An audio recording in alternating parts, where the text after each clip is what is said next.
Page number 30 से शुरू कर रहे हैं। प्राचीन भारत का इतिहास। यहां से प्रश्न अक्सर देखा गया है। ये रानी का अभिलेख है इलाहाबाद में, इसे कौशाम्बी, नाम तो इसका कौशाम्बी का अभिलेख है, इसे ही रानी का अभिलेख भी कहते हैं। अच्छा, बीरबल ने भी लिखवा दिया इस पे, जहांगीर ने भी लिखवा दिया इस पे। समुद्रगुप्त के बारे में वर्णन मिलता है, बनाया अशोक ने था, अकबर से भी रिलेटेड है, कौशाम्बी का अभिलेख है, इलाहाबाद में स्थित था। इलाहाबाद का कौशाम्बी अभिलेख अशोक द्वारा उत्कीर्ण कराया गया। सबसे पहले किसने बनवाया? सम्राट अशोक ने। इस अभिलेख को अकबर ने कौशाम्बी से इलाहाबाद में स्थापित कराया था। कौशाम्बी से उठा के इलाहाबाद में कौन कौन लेके आया इसे? अकबर। ठीक है। इस अभिलेख में समुद्रगुप्त के बारे में अधिक जानकारी मिलती है। प्रश्न कई बार आ गया है, कई बार आ गया और कंफ्यूजन क्रिएट कर देता है। किसने बनवाया था? तो अशोक ने।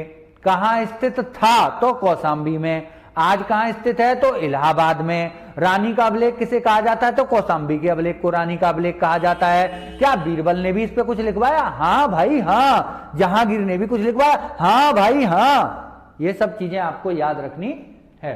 अब अशोक और अकबर इससे निकलेंगे, कोई कौशाम्बी, इलाहाबाद इससे निकलेगा, समुद्रगुप्त के बारे में वर्णन है, बीज बीरबल ने भी लिखवाया, जहांगीर ने भी लिखवाया। आगे आओ, देखो ठंड बहुत पड़ रही है, रम शराब का नाम होता है, और लंबू आप जानते होंगे।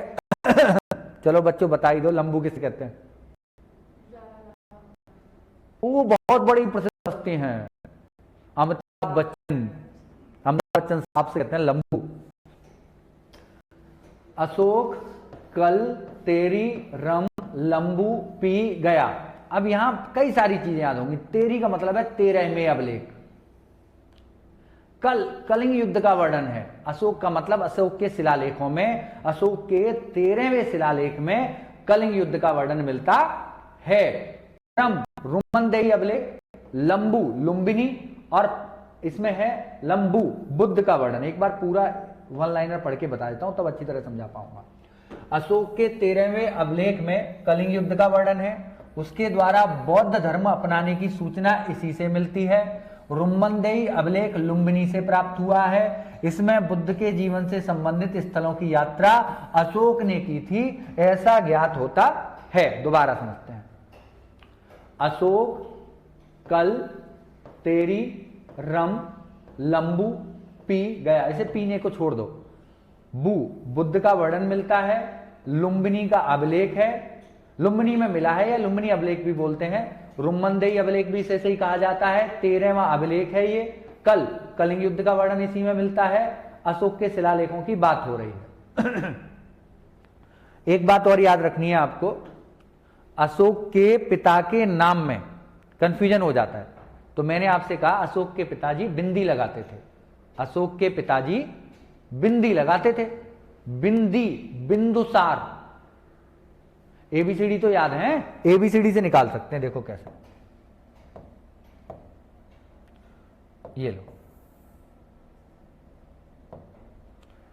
ए बी सी ऊपर लिख लिया।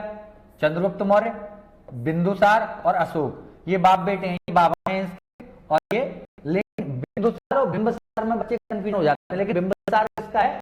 हर्यक वंश का है, वंश से भी मिलता ही है। लेकिन आपको यहां ये याद रखनी है, कभी कंफ्यूजन हो तो अशोक के पिताजी बिंदी लगाते थे। बिंदी, बिंदुसार। सर बिंदु डाई लगा रही है, बिंदु नाम की लड़की है, क्या लगा रही है? डाई लगा रही है। सीरियस का शासक था डायमेकस, किसके समय आया था? बिंदुसार के समय। बिंदुसार मौर्य वंश का शासक था तथा चंद्रगुप्त मौर्य का पुत्र था। डायकेमस बिंदुसार के शासनकाल में आया था, वह सीरिया का निवासी था। डायमेकस कहां का निवासी था? सीरिया का। सर का मतलब सीरिया, डायमेकस, बिंदुसार के समय आया था। ये भी रिपीटेड प्रश्न है। चंद्रगुप्त से इंडिका मांग लो, चंद्रगुप्त से इंडिका मांग लो। मेगस्थनीज, इंडिका पुस्तक चंद्रगुप्त मौर्य के समय। मेगस्थनी चंद्रगुप्त मौर्य के शासनकाल में आया था। इसकी पुस्तक का नाम है इंडिका। आगे चलते हैं, ये लीजिए। अशोक के अभिलेखों में उसके पुत्रों में एकमात्र पुत्र तीवर का उल्लेख मिलता है।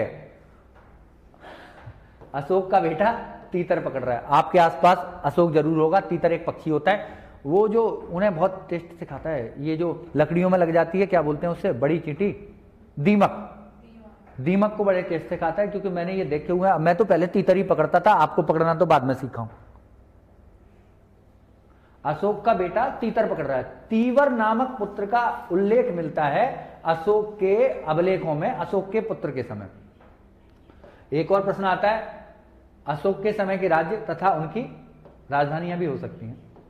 दक्षिण में सोना, दक्षिणी प्रांत की राजधानी जो थी सोना, सुवर्णगिरी थी। कई बार आ गया है, रट लो इसे। दक्षिण में सोना, दक्षिणी प्रांत की राजधानी क्या थी, सुवर्णगिरी। उत्तरापथ, उत्तर में तसला, कोई बात नहीं है। तक्षशिला राजधानी थी उत्तरापथ की।